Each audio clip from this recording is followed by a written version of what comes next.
Mula sa mga bagahe ng mga biyahero hanggang sa mga kargamentong pangnegosyo, lahat yan may dapat na bayarang buwis.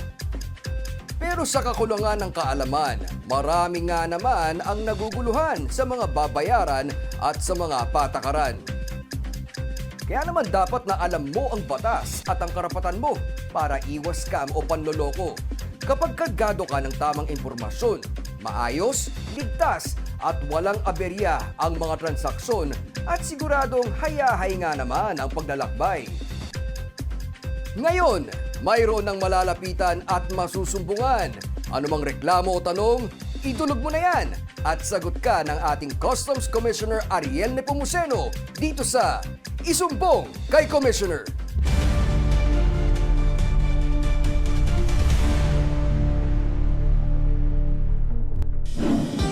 Mula sa pangungutong at pakikipag-usap sa mga fixer hanggang sa mga paratang ng pakikipagsabuatan sa agricultural smuggling, lahat yan isa-isang sinilip at hindi pinalalampas ng Bureau of Customs.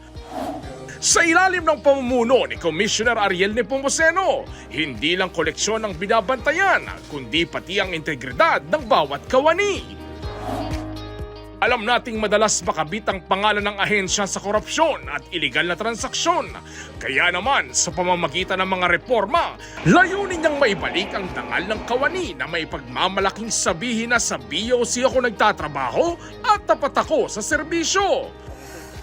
Pero gaano nga ba kahigpit ang ginagawang paglilinis sa sariling hanay? Paano sinisigurong ligtas ang mga nagsusumbong? At ano ang naghihintay na kaparusahan sa mga tiwaling opisyal? Dahil tinitiyak ni Commissioner Nepomuceno, walang lusot sa customs, lagot ang kurakot. Kasama natin ngayon ang napakasipag na aksiyonman ng Bureau of Customs, Commissioner Ariel Nepomuceno. Magandang araw po. Magandang araw, Carlo, at sa ating mga kababayan. Magandang araw din.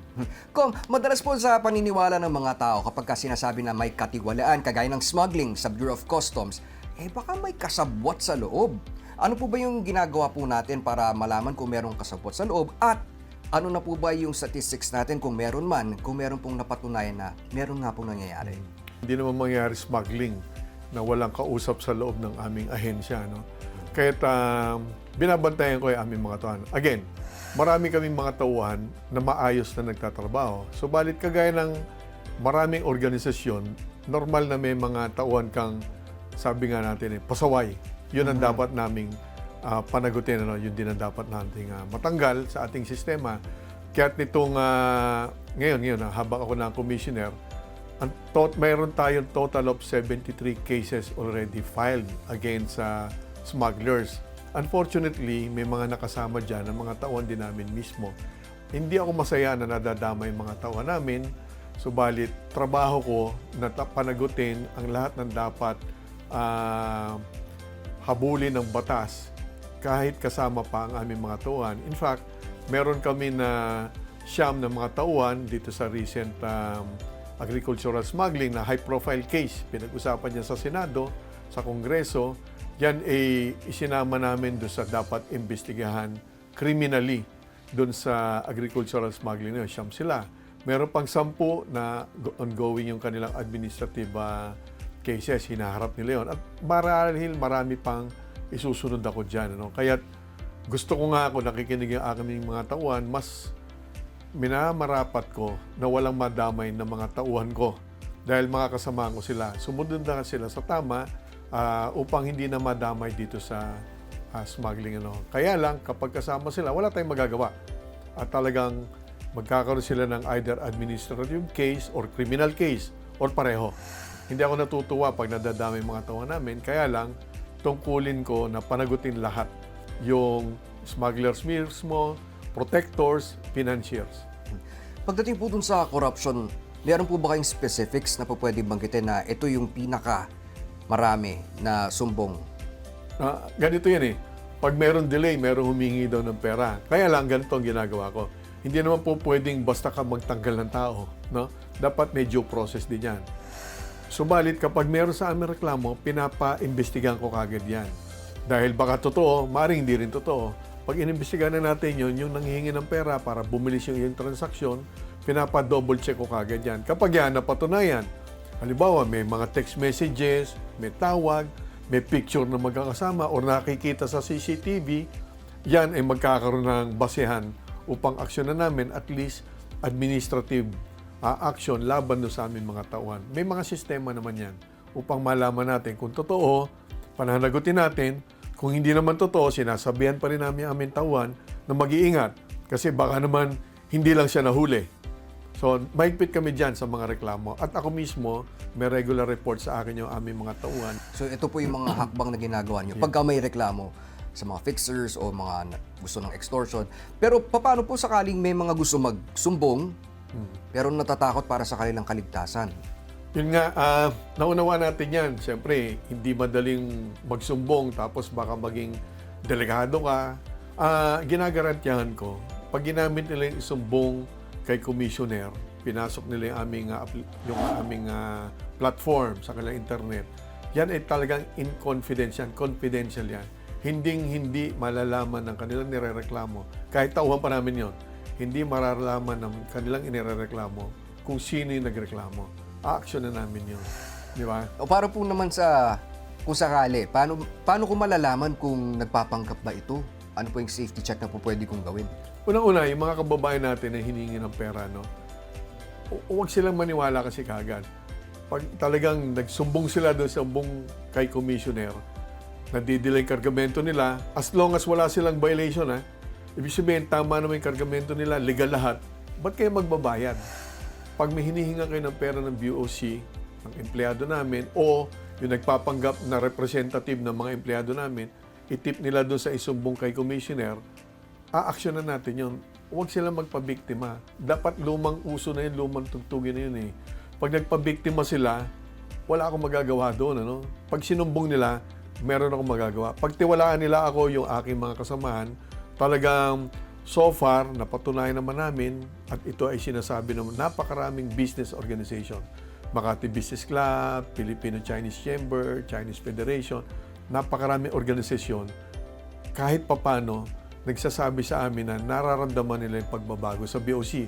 Again, magsumbong sila doon sa isumbong kay Commissioner, a-action na namin yun. Huwag sila matakot. Hindi malalaman ng sinusumbong nila yung sino ang nagsumbong. Pangarap natin, syempre, na maging malinis ang hanay ng customs. At isa sa mga nakikita nating reforma na ginagawa po ngayon ay ang IMBOC. Yun. Yung IMBOC, paano po siya nakakatulong para reformahin, linisin ang hanay ng customs? Importante talaga yung pagbabago. Naririnig naman natin talaga. Ang pagbabago, nagsisimula sa tao naman talaga. No? So, sabay kong ginagawa.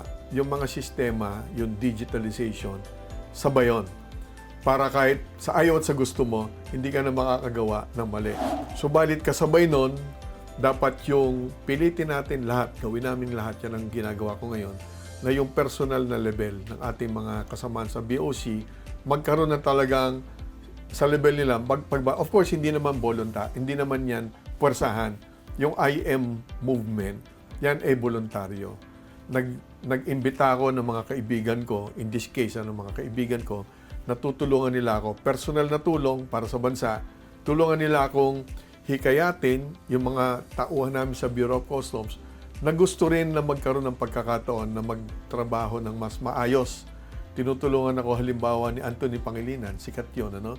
So, for the professional and personal development and improvement ng mga tao natin, meron pang isa, pastor naman, si Brother Jojo Baldo, magaling yon, kasama ko sa UP. So siya naman, yung mga merong gustong sumali naman sa Bible study, buong bansa. Buong bansa yan. Kailangan lahat eh. We have 17 major ports, 39 sub-ports. So we have 56 ports all in all. Ang pangarap ko, para sa kanila, yung iiwanan kong POC ay isang mas matibay na institusyon na nirerespeto ng kanilang mga kapitbahay at kanilang mga kaibigan, pamilya. Na kapag ikaw ay taga-BOC, ika nga, proud ka sa sarili mo. Napansin din po natin na mas malaki ang nagiging koleksyon ngayon ng BOC. Ito ba ay patunay na humihigpit na ngayon ang isinasagawang seguridad and measures are in place na sa customs at makikita pa nating tataas pa at lalaki pa lalo in the coming months? Ang pinakamatibay, pinakamalinaw na pruweba na nagkakaroon ng pagbabago sa BOC, ay yung koleksyon. Kasi kapag tinanong ako ni Presidente, paano namin nagagawang mapataas yung koleksyon? Buwan-buwan. Mas mataas kung ikukumpara sa the same period last year. Mas mataas sa target, nagkaka-surplus kami. Sabi ko kay Pangulong Bongbong, simple lang po yan, sir. Pag tama ang iyong computation, tama ang bayad mo. Basic mathematics. Pag mali ang iyong computation, may corruption, mababa rin ang iyong koleksyon. So kaya tayo nagkakaroon ng mataas na collection performance. In fact, nagkakaroon pa tayo ng consistent surpluses. Lampas sa target ng ating koleksyon kasi tama yung iyong computation. Pag nireforma mo ang proseso natin sa BOC, tataas ang koleksyon. Sa ibang topic naman po, teknolohiya. Paano po niyo ginagamit ang technology bilang sandata para bantayan ang inyong hanay? Kailangan available na yan. Meron ng mga technologies, yung mga kakayanan, yung mga ibang bansa, i-adapt na lang natin or kopyahin na lang natin. In our case, inaaral namin ang sistema ng Singapore, even ng Thailand. Yung sinasabi kong Customs Processing System, CPS, fully digitalized, i-adapt na natin yan. AI-capable technologies, may mga analytics na yan, even blockchain, dapat yan i-adapt na natin. Meron tayong A2M system, nakukulangan ako dyan Simple lang, Carlo Kung perfect na itong technology natin, wala na smuggling. Meron tayong mga x-ray machines. Yung body-worn cameras, ginagamit na natin mga toa yan. Subalit, pinapadagdagan ko pa yan. At yung body-worn cameras, naka-record yan sa aming COC, yung aming command center, para naka-record. Marami pa. Halimbawa, yung mga barko na dumidikit sa bansa, meron na kaming capability na nakikita yan na satellite-based technology. Nakikita natin yan kapag bumabagal yung isang barko at malayo pa sa bansa at may dumikit diyang barko na mas maliit. Nakikita namin yon. Ibig sabihin, nagpapaihi na yon. Paihi, ibig sabihin, yung laman na diesel, halimbawa, ng malaking barko, ita-transfer papuntang barge. Again, hindi pa perfected yan kasi we have more than 7,100 islands. Ito pong napakagandang movement na ginagawa po ninyo para malinis ang hanay ng customs. Pero meron pa rin ilang tiwali. Ano po ang mensahe nyo sa mga airing officials o mga baluktot na pag-iisip ng mga taga-customs? Patagalan to, Carlo Di ba? Ako, trabaho ko, siguro yung tama mangyayari sa BOC habang ako commissioner nila. Yung iba naman na ayaw sumunod, palagay ko hindi sila tatagal sa akin. Para sa kanila yun, para sa bansa yun. Pag di sila sumunod, mananagot sila. So makakaasa ating mga kababayan, in due time, mas makikita natin na mas maayos ang ating Bureau of Customs. Mahirap paniwalaan, pero unti-unti nakikita na yan ang ating mga kasamahan sa mga negosyante. Nakikita na nila yung pagbabago. Subalit, malayo-layo pa tayo. Hindi to overnight.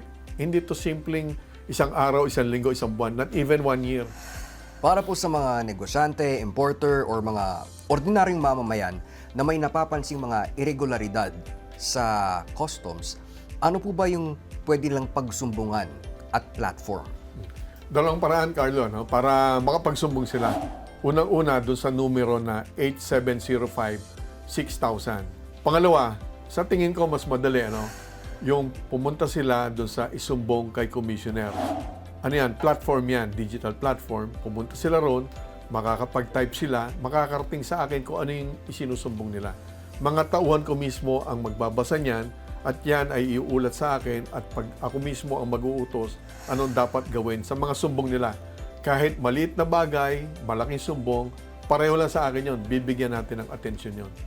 Malinaw po sa ating kwentuhan ngayon, ang daming ginagawa ng Bureau of Customs. Bukod sa pagbabantay syempre at pagka-file ng reklamo laban sa mga tiwaling tauhan, andyan din naman yung rewards and incentives para sa mga tapat. At meron din po kayong reforma o programa para makatulong sa mga gusto mag-volunteer, mag-undergo ng reforms.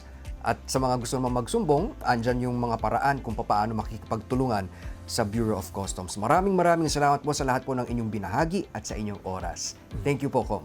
Salamat din, Carlo, at sa ating mga kababayan.